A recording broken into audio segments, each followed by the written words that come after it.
Hi, my name is Rochelle, and you're watching or listening to BoxBox F1 Pod. Welcome to the Australian. Wow, it's still not Australia. You don't want to know how many times I've done that. Welcome to the Austrian Grand Prix episode, where we will be talking about all things Austria. It was actually a pretty good race, but I do think a bulk of that can be attributed to McLaren just letting their drivers cook. And thank you so much, McLaren. We've been asking for it, and they delivered. And a lot of today's action was due to that. But there was also some drama in other parts of the grid with other drivers. It was a lot of it leans heavily to the start of the race, but there were still some fun moments. And we'll be talking about that all. But what I did do last week was see the F1 movie, and I was going to talk about it today. But as I was putting together the digital warm-up, realized it was rather hefty, so decided to dedicate a whole separate thing to F1 the movie. So later this week, look out for an episode on my thoughts on the film. But anyway, while we chat today, I will be making something called Tiroler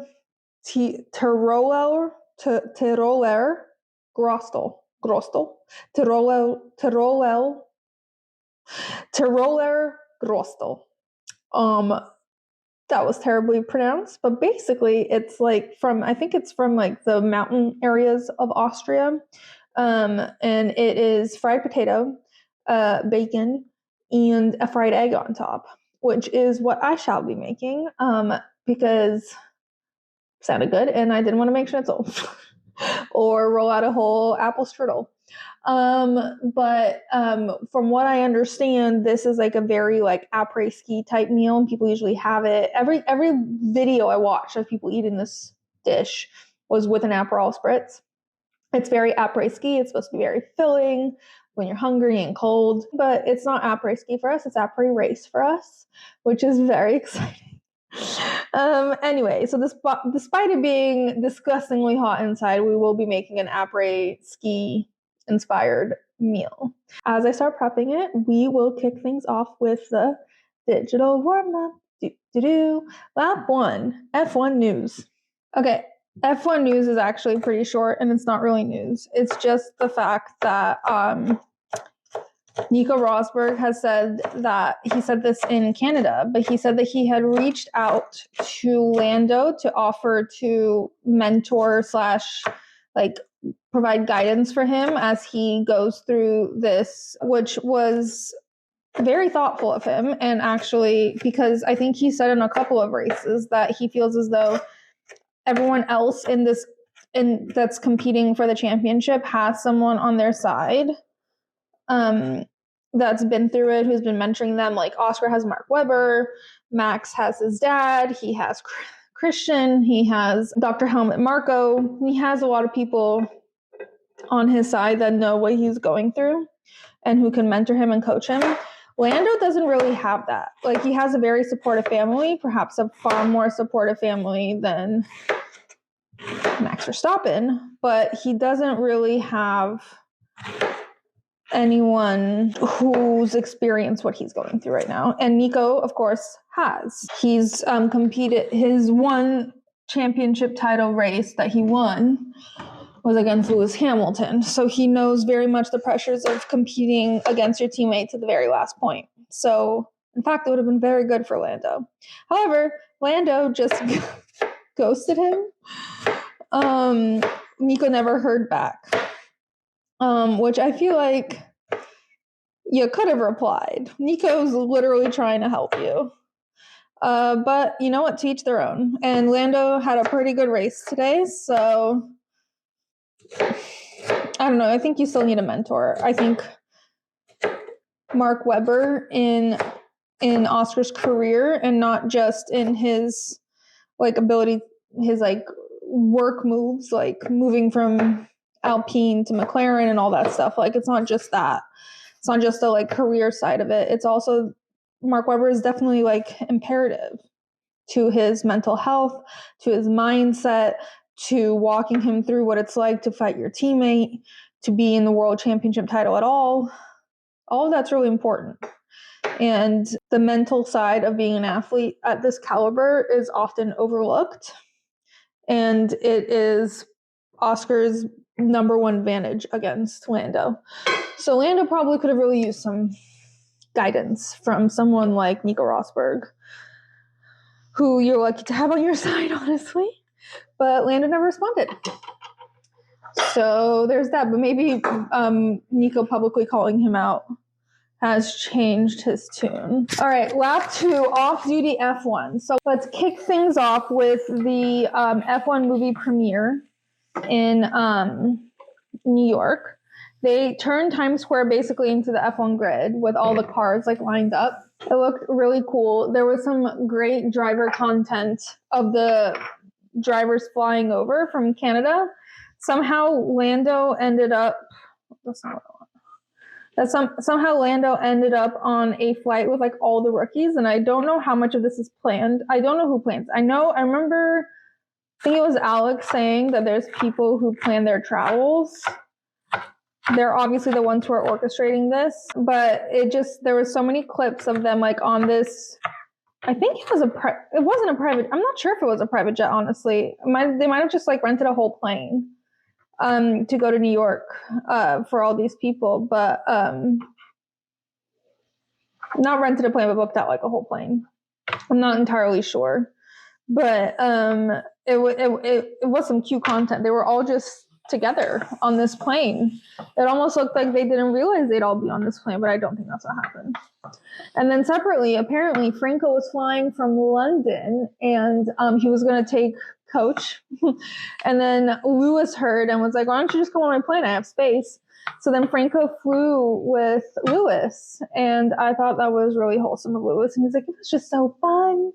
He just like knows stuff. The drivers were all dressed great. Obviously, they were at least they were dressed better than their private screening in Monaco. That's for sure. So I guess they've all seen this movie like 3 times, and none of them were big fans of it. But twice actually, sorry, except for Max. He was asked about it this week in Austria, and he was like, "Oh, is it out yet?" What a cheeky little bitch. He's like, "I was on Apple TV yesterday and I didn't see it." It's not on Apple TV, sir. It's made by Apple TV. There were some great fits. My favorite comment, however, on all the outfits was someone saying that they all looked like Deloitte interns for the summer. And it took me out because they took like a picture on top of a skyscraper so you could see all of New York in the background. They're all wearing suits. They did look like a class of interns. It was pretty funny. Some fits were obviously better than others. I think Yuki was one of the best dressed ones there. Carlos looked incredibly basic, honestly, but great. He always looks great because everything always fits him perfectly. Charles went for a like a baggy retro fit, but unfortunately it was baggy and like not the exact correct way. It was like just like slightly off on his body. But you know, he loves fashion, so good for him for trying. All the wags look great. Obviously, I think the best dress wag was Lily, Alex's girlfriend. Everyone was wearing like black and white, and she was wearing this like incredible red dress. I think it was also her birthday. So I don't know if she dressed extra special because it was her birthday, but she looked incredible. Toto showed up with yet another fucking child. I think we've gone through all of them now. I think there's 3. There's a daughter and a son from a previous marriage, and then there's little Jack Wolf. The son was the one who graduated from USC a couple of months ago when he missed Monza, I believe. And then there's this daughter who was stunning. And then, of course, there's Jack Wolf with Susie. But Susie, that's the only child I think he has with Susie, which I think is where I got confused. And also the other children are like adults, so like I didn't see them around as much. Yuki told a hilarious story about how when he was in New York, he like walked out of his hotel and someone started shouting his name and he assumed it was like a very aggressive fan. So like he like walked a bit, but then he turned around. It was not a fan. It was Brad Pitt chasing him down, wanting to just say hello, which I love. Brad Pitt has first and foremost become such a fangirl of all these drivers, and it makes me giggle because like a lot of that came in the movie, and you can tell which drivers he loves more. but it was just very cute. There was also a London premiere with Naomi Campbell. Ed Sheeran was there because he did a song for the movie. So did Rosé. The soundtrack was actually great. I'm very excited to talk about the film, actually, because I have a lot of thoughts. They're like quite mixed. I'm actually going to go see it again because I think I need to reaffirm the thoughts I think I have. Damson Idris said that he was saying in an interview that like they asked him like what was the biggest one of the biggest misconceptions you had about F1 before you started doing this movie, and he was like, I thought Max Verstappen had no friends. And he's like, and then I did this movie and I realized actually they all love each other, which I think was a little bit of an exaggeration, but like I think it was just him speaking to the fact that the media does portray Max as this horrible villain, but really he's friends with most of them. Did I get it? Most of the grid. But I thought that was funny. Entertainment Weekly, as part of the promo of the film, had all the drivers sing the, or not sing, but had them do a dramatic reading of Rihanna's Shut Up and Drive, which I think was great. I've been talking about that song in relation to F1 since I started this. It's like always in my head. It was quite funny. The only commentary I'll give, the only feedback I'll give is like, I wish they didn't include all of the like echoey stuff like drive, drive, drive, drive. Like I wish they just said it once. Like in some cases it makes sense. Like the go, go, go makes sense. But like when it's like they're repeating the same thing over and over again, it takes away a little bit from the dramatic reading. So I wish they hadn't done that, but otherwise it was 10 out of 10 content. George Russell's was hilarious. It sounded so posh, and at one point he was like, that sounds wrong, and it's like, yeah, George, that's what it's supposed to sound like. Carlos did one and his was great. You can hear Alex like cackling in the background. It was quite funny. Moving on, Carlos Sainz. Is he headed for Hollywood? I'll tell you why. So Brad Pitt said in an interview that all of the F1 he was asked in an interview who are the F1 drivers he can see making it into Hollywood, and he said Pierre Gasly and Carlos Sainz, which made me laugh. When Carlos was asked about it, he was like, I mean, I don't agree, but I'll take it. He was like, I don't think I'm very good at it, which is true. He's always making faces and like cannot lie to save his life. But I do think that part of it is based on his current Instagram content. And I mean, also obviously his face, like Brad Pitt's clearly obsessed with him and his face. I'll get into that in the review. But I talked about last time, some of his Instagram posts lately, like when he posts his like May fits, and then like he did his skincare routine for L'Oreal. The most recent one is he posted a bunch of outfits, one of which was him putting on a button-up dress shirt, and he captioned it, "Winky face, rate this look by Hackett London."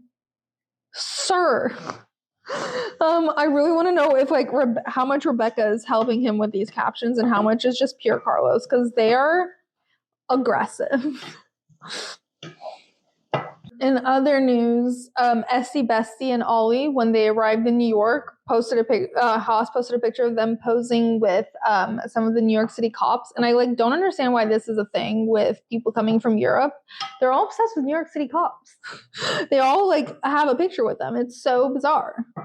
Not all of them. It's an exaggeration, but you know what I mean. Kimi had his finals right after Canada. He had been saying in the media that he didn't even get a chance to celebrate Canada because he had to immediately go into studying. And then there was a picture of him coming out of his finals and just like a gaggle of media people standing there with mics in his face as this poor little 18-year-old just left stressful finals for his final year of school and immediately had to do interviews. I would die. I would like, that's the last thing I want to do after taking a test of any kind. Like, I don't know. Poor Kimmy. Okay. George Russell, British. Oscar Piastri, Australian. Daniel Ricciardo, Australian. Scotty James, Australian. For anyone who doesn't know, Scotty James is an Olympic snowboarder, champion, and also married to Chloe Stroll, Lauren Stroll's daughter. Lance Stroll's sister. Anyway, all of them played paddle together. And it was funny. Not funny, but George captioned it, British flag, Aussie flag. And it was great to see a random sighting of Daniel Ricciardo, who actually looks like he's gone on like a gap year trip. He's like the beard he's grown, the clothes he's wearing. Every time he reappears, he looks like he's just been like backpacking through Europe. Valtteri has continued his funny videos. If you remember last time, he did a video about how much work he has as a third driver. And it was just a compilation of him drinking espresso around the track in the paddock and in the garage, which was really funny. Today, he posted not today, but like the most recent video is of him like walking down the street, and the guy behind the camera goes, "Hey Valtteri, look at this Cadillac." And then Valtteri goes, "Wow, this Cadillac is cool." And then they open the door and the guy goes, "Look at this seat." And Valtteri goes, "Wow, that's a nice seat. I wouldn't mind." And then the guy goes, "There's actually 2 seats." And Valtteri goes, "And they're both free?" And the guy goes, "Yeah, want to sit in it?" And Valtteri goes, "Not yet." The obvious implication is that he's going to Cadillac. Which I would personally love to see Valtteri back on the grid again. There's been rumors that it's him and Checo, him and Daniel. I really don't think Daniel's coming back. Checo could probably come back. I could see it being him and Checo, but I would imagine they'd want a senior and a junior, not 2 old people, which is what Checo and Valtteri are. Moving on to lap 3, trackside in Austria. Max gets asked about his penalty points again, and he's like really losing it at this point. He answers, "Are you joking? Is this a trap? I've been getting this question for weeks now, and I have nothing to add to my previous answers. I won't say anything about that either because I don't want to risk getting a penalty point because of my answer." I don't blame him, honestly. Pierre was asked about his thoughts about Brad Pitt's comment about him being one of the 2 people to make it in Hollywood. I really want to know if Brad just didn't include Lewis because he thinks Lewis already made it in Hollywood. Because it's weird that he didn't mention Lewis or Charles. I'm like confused by his lack of mention of Charles, because I feel like Charles and Carlos are the obvious answers. Pierre also has that, Riz X Factor thing going. So I get that. But I'm just surprised that there was a mention of Charles. But Pierre was asked about it at the Thursday media press conference. And Max literally burst out laughing at this question and picks up his mic and goes, "Romantic comedies." And the whole room starts cackling, which made me laugh and smile, because I get happy when Max's humor is acknowledged, because he always looks so happy when people laugh at his jokes. Stefan Domenicali, the president of F1, took all the drivers out for dinner in Austria. The only missing driver was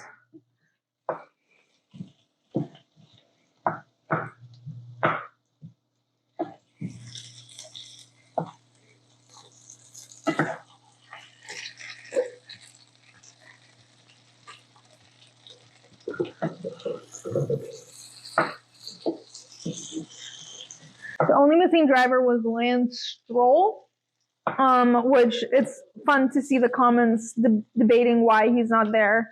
It's either that he doesn't give a fuck. It's either that he just like hates everyone. He's so unpleasant. He doesn't care about F1 at all. He's so introverted. There's so many options about why he wasn't there. And the occasional was like, maybe he had another thing. It is a little weird that he's the only one not there, but he's a very introverted person. He also easily could have had something else. And he also just could have wanted not to go, but this is not like a media thing. This is just the driver. So it is a little strange he wasn't there. I'm trying to defend him and I'm failing. Another thing that happened, Max and Yuki were doing a fan stage event, and they each got a mask of a person and they had to guess who the other person was. And Max was wearing a Brad Pitt mask. And he goes, "Is this person beautiful?" And he goes, "Am I beautiful?" And Yuki goes, "Oh yeah, you're like very beautiful." And Max goes, with zero hesitation, just straight up goes, "Am I George Russell?" And the funniest part is that I saw another POV of this, and George was like, I guess the Mercedes boys were going on after, and it shows them waiting to go on, and it shows them watching this entire thing, but I don't think George heard what the question was. All he heard was Max say George Russell, and everyone laughed, and he's like, what did he say? What happened? What did he say? It makes me laugh. And someone like posted and was like, and people say they hate each other. They could not I don't think they hate each other. I think they don't like each other and are very, very, very different people. But regardless, I think Max could still find him pretty. Clearly. Okay, so let's talk about quickly. I think I forgot about this before, but let's talk about quickly the seating arrangement for the dinner that Stefan Domenicali hosted. So at the far end of the table, it's Stefan. Next to him is Kimi and Fernando, which took me out because why is he hugging the youngest and the oldest? So we'll go from Kimi's side. So it goes Stefan, Kimi, Max, Gabriel, Max surrounded by the rookies, Lando, Carlandos, as always, next to each other, Carlos and Alex next to each other, teammates. Then it goes Pierre and Charles, always next to each other. Then it goes George, and then it goes Lewis. George just clearly missed his teammate and just shoved himself in between Charles and Lewis. And then it goes Oscar on the other side, followed by Ollie. I'm going to guess I don't know who's next to Ollie. It's someone blonde. Someone between, is that Kevin Magnussen? No, Kevin Magnussen at the end. Okay, someone between Ollie and Esteban. There's a blonde man. Don't know who that is. Then there's a girl between Esteban and Liam Lawson. Then it's Franco. Then after Franco, it's Isaac. And then it's Gabriel. I thought Gabriel was on the other side. There's some randos here. Gonna put that out. Gabriel is not next to Max. Some random man is next to Max. Gabriel is next to Isaac on the other side of the table, still near Max. Then it goes Yuki, Nico Hulkenberg, and Fernando Alonso. Anyway, that was a little of a chaotic description of who's sitting next to whom. But the key things I'd like to point out is that Max is next to most of the rookies, other than Ollie. George has shoved himself in between Lewis and Carlos. Carlos and Pierre are next to each other. Carlando is next to each other. That's pretty much it. Oscar's on the other side next to Ollie and Lewis, which is random. Actually, who is Oscar friends with? Interesting. Anyway, moving on. I just thought that the seating arrangement was funny. That's it for the digital warm-up. Let's move on to analysis. All right, so quali. The biggest thing for me from quali that I'm just going to mention really quickly is that Max realized that his lap was shit and that he had no chance of getting top 3. So, and he realized Gabriel was having a very good race. And so he gave him a tow in the last lap so that Gabriel could get a higher time and finish higher up the grid. And it worked. And it's very wholesome. The starting grid was Lando, Charles, Oscar, Lewis, George, Liam, Max, Gabriel, Kimi, Pierre, Fernando Alonso, Alex Albon, Isaac Hadjar, Franco Colapinto, Ollie Bierman, Lance Stroll, Esteban Ocon, Yuki Tsunoda, Carlos Sainz, and Nico Hulkenberg. Yuki and Carlos are very sad to see at the bottom. Yuki was doing so much better when he was in a Racing Bull, and Carlos was doing so much better when he was in a Ferrari. I don't know he has the worst luck. We'll get into it in the race, but damn, bad luck in that Williams. We'll get into it right now. Carlos in the formation lap. Everyone went. Carlos is still on the grid. There's going to be a minor spoiler for F1 the movie. So fast forward if you haven't seen it for a minute and a half. In the movie, Sonny Hayes, Brad Pitt's character, pretends that he doesn't know how to get his car to move, and he was just supposed to press start, And so everyone's basically done with their starting lap, with their formation lap. And then he's like, oh, whoops, my bad. And then press start and then goes. And basically what ends up happening is everyone's waiting for him to come back and the tires are getting colder and the car is overheating. But when he gets there, his tires are warm and he's like ready to go. And that's the first thing that popped into my brain as I watched Carlos struggle. That was less than a minute and a half. If anyone's here now, you can go back like 10 seconds. And so Carlos couldn't move, and you could see marshals came up, tried to push him, went away, and then you could see Lando like peering up over the hill, and then Carlos was able to move, did the whole lap, but unlike the film, the race did not just go from there. The race start was aborted. The first lap was aborted. So the cars stayed where they were. Carlos finished his formation lap and went immediately into the pits. And then as he's exiting the pit lane, he stops right at the exit because his car's on fucking fire. His brakes are literally up in flames. So the Williams crew has to like run after him to like put out the fire. Carlos was still sitting in his car. I don't know if he had hope that he'd be able to keep going, but like his car's on fire, sir. You can't keep going. So he DNF'd, which means did not start, unlike DNF, which means did not finish. He didn't even get to his DNF. He just DNF'd. Then in the very first lap, why did I write Franco? Kimi made a mistake. I've heard some people say this was a mistake that can't be blamed on being a rookie. I've heard other people say this is like the quintessential rookie mistake you could possibly make. The conclusion is it was a really bad mistake.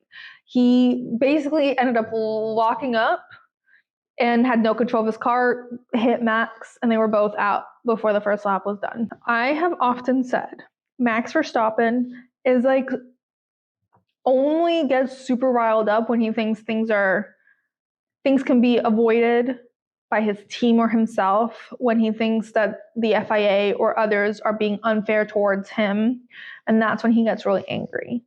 The George thing was a prime example a couple of races ago when he felt like everything kept going against him, and then he was like, well, if you did that to me, then I'll do it to fucking you. And then like by that point he was so angry, not justifying it, just explaining it. And in this case, he wasn't pissed at all. He got out of his car just like, okay. And then Kimi ran up to, oh, bless Kimi. I feel like this was like the worst thing that could happen to Kimi and his self-esteem. Like he ran up to Max and was like, I'm so sorry. Like, I don't know if that's what he said, but that's what it looked like from his body language and him like running up to Max still on the grid as Max had got out of his car. Kimi popped out of his car, ran over to Max. And Max was like, yeah, whatever. This is me interpreting body language. I can't hear what they're saying. And then later, Max said he apologized to me on the track, and then he came to the hospitality to apologize. And I knew as soon as I saw Kimi crash into Max, I was like, he's gonna feel like shit. He's gonna feel worse than he would if it was just his own race out. He's gonna feel horrible that he got Max out. And clearly he did. He came to the hospitality of Red Bull, and Max was like, it's like really nice of him to apologize, but like he doesn't have a reason to apologize to me because like it's done. Like to me, like we've all made mistakes like that. He's young, it happens. He's my friend. I know he didn't mean, no one ever means to do something like that. So whatever, to me it's like done, but he kept apologizing. Poor Kimi just kept apologizing to Max. And then in his own interview, he was like, why am I crying? That's not what Kimi said, that's what I'm saying. But Kimi was like, I'm so sorry to my team. And obviously I'm so sorry to Max that I ruined his race. Like that wasn't my intention. Like that's not what I meant to do. I just made a huge mistake and I'll learn from it. And I think this is one of the bigger mistakes that Kimi has made, but it's still just a mistake.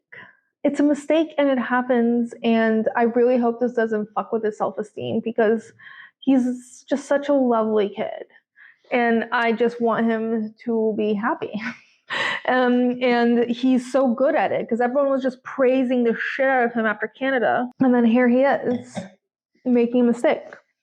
And it happens. It happens, and I hope he doesn't like hold himself too serious to that. A couple of funny moments to me. Oscar is getting a lot more vocal on the radio, which I love for him. I think this is very important for his growth. Whereas everyone else, I think their growth is based on them getting quieter on the radio, aka Lando. I think Oscar's growth is dependent on him being more vocal on the radio. And this weekend, he was vocal. During quali, when he set his final lap and it wasn't good enough to beat Lando, he just like was like, fuck me, man. Like, Jesus Christ. And like he just got more Australian as he was swearing. It was kind of hilarious. And then during the race, when Franco fucked up, wasn't letting him pass because he was in the middle of a battle with Yuki, and Oscar was like closing in on them, and the blue flags were waving, Franco still wasn't letting him pass. In case anyone doesn't know, the blue flags is for the cars that are about to be lapped. They're supposed to let the people ahead of them through. And Franco ended up kind of pushing Oscar into the grass and was very close to pushing him into the wall. He didn't, but Oscar got on the radio and went, Alpine still manages to find a way to fuck me over all these years later, and I lost it. I just like I think it's extra comical coming from someone who like doesn't talk on the radio. He never phones in, and then he says this, and it's all of Oscar's commentary ever related to Alpine is just gold. All right, let's talk quickly about the McLarens. So at the start, Oscar immediately overtakes Charles into second. Charles just stood no chance. That McLaren is so fast. And then it's Charles against Oscar. And then it's Lando against Oscar. And honestly, I'm gonna be blunt. I was fully convinced that Lando basically, there was gonna be a battle, but like Oscar was gonna get by him. My apologies to Lando Norris, because I was wrong. Unlike years past, Lando put up a really good fight. And so Oscar is closing in on Lando. Lando's defending really well. This goes on for a few laps. And then finally, Oscar's been in like DRS distance this whole time. Like he's really close. They're like neck and neck, but not like next to each other yet. But Oscar is just like closing in. Finally, he gets a chance. He goes forward, basically overtakes Lando. He gets put into first position. And then Lando doesn't lose his cool, which is what I fully expected him to do.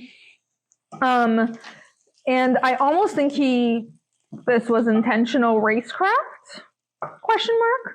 He pushes forward and overtakes Oscar back. And Oscar tries again. They're like side by side, and Oscar's trying to get back in front of Lando, and he can't. And this goes on for a good enough amount of time where everyone is fucking satisfied.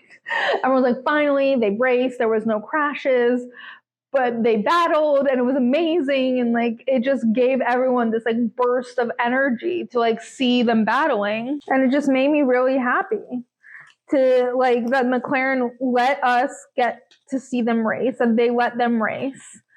Now, there's obviously some controversy because then Oscar tried again. And honestly, I wasn't expecting quite such a desperate move from Oscar, but I also think it's being overpainted as desperate. I don't think it was quite as desperate as people are trying to make it out to be, but he lunges at Lando from quite far back. It's not an aggressive move. I think it was just basically on the verge. It wasn't yet, but it was on the verge of being careless, which is not what people expect from Oscar. Oscar doesn't do careless moves like that.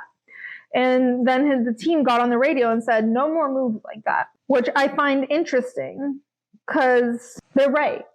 And Oscar, at the end of the race, apologized for that move. But like, that move was out of character for Oscar. That move is not out of character for a driver. And the fact that Oscar was reprimanded for a move that I think Lando would have easily pulled in a different race was interesting, I think. However, I think it was understandable. I just couldn't imagine Lando getting the same reprimand. But regardless of that, I'm not trying to insult McLaren. I'm not trying to insult anything. I think what deserves I don't think Oscar drove poorly. I just think he drove on the lower spectrum of what we expect from him. And I do think that Lando drove exceptionally well, far exceeding anything we expect from him. Like, he wasn't just relying on his speed, which I think he often depends on, but there was racecraft involved. The way he overtook Oscar back when Oscar went ahead, that was incredibly impressive. But I also think keeping a calm, cool, collected head, we often see Lando lose it in situations like this, and he just didn't. He kept his cool. He remained smart. He made good decisions, and he kind of played Oscar at his own game, which I wasn't expecting from Lando, but good for him. I hope this wasn't a one-off. I hope he's actually learned from his mistakes, learned from his teammate, and able to apply some of that on track. And I hope we get to see it again, even though I want Oscar to win the championship. Max, by the way, is just out. There's obviously still a chance, but McLaren will have to fuck up royally, and Max would really have to push that Red Bull to the fucking limit. There's still 12, right? I mean, we're not even halfway through. I think Silverstone will be the halfway point next week, but like, I don't know. It's so close. It's so close. If Lando keeps driving like he did today, it's going to be even closer. And I hope he does. I hope it is that exciting, but Max is out. Pretty sure. All right. The only thing about the post race that I found super cute is one, Lando put his trophy down on the podium before he started spraying everyone. Learned his lesson. Big day for Lando learning his lessons. And Charles in the cool down room was like, when they were showing the replay of the battle between Oscar and Lando, Charles was like, "Ooh," I was watching that from the back, like being like, oh my god. And I just love the concept of Charles being in this car, being like, oh my god, what? All right, let's move on to results. All right, so the driver of the day was officially Gabriel Bortoleto, and I think that stands. Gabriel had an amazing race from his qualifying. Throughout the race, he kept his cool. He battled against Alonso. He didn't succeed, but he did battle against him pretty well, to the point where Fernando was waiting for him when he got out of Park Firm and hugged him. It's so cute watching. Has there ever been in F1? I don't know if this is true, but like, I think this is one of the first manager driver on the grid at the same time situations, and I love it. It's so fun. He's just like supportive but challenging him, and Gabriel, they like giggle together, and they're like, I don't know, it's great. So I'm totally there for that, and it was 100% deserved. I think he 100% deserved the driver of the day. He did exceptional, and I'm so glad he scored his first points in F1 and like giving a run for the Rookie of the Year to, well, one race is not, but if he continues, give Kimi and Isaac a run for their money when it comes to Rookie of the Year. Unfortunately, I think Dick in the Box has to be Kimi. I don't think he was a dick. It was a mistake, and I would never want to call Kimi a dick, but like, that's the closest we got to Dick in the Box because he took Max Verstappen out. And I think I want to add a third category for this week called Dad in the Box, and I think that award goes to Max Verstappen, who first gave a tow to Gabriel Bortoleto in the race, in qualifying, allowing Gabriel to finish in his highest qualifying position in F1. And he also, when Kimi crashed into him, he was so chill. He was like, it's okay, we make mistakes, don't worry about it. Oh my god, there was a really cute video or picture posted of him introducing his niece, his sister's daughter, to Lily, his baby. And he just looked so happy and so fatherly. And so 100% he deserves dad in the box this week and every week. All right, so the race results are as follows. Lando, Oscar, Charles, Lewis, George, Liam, Fernando Alonso, Gabriel Bortoleto, Nico Hulkenberg, Esteban Ocon, Oliver Bierman, Isaac Hadjar, Pierre Gasly, Lance Stroll, Franco Colapinto, and Yuki Tsunoda. DNFs include Alex Albon, Max Verstappen, and Kimi Antonelli. And did not start includes Carlos Sainz. The driver standings are Oscar Piastri with 216, Lando Norris with 201, Max Verstappen with 155. So basically, Oscar and Lando are 15 points apart, and Max Verstappen is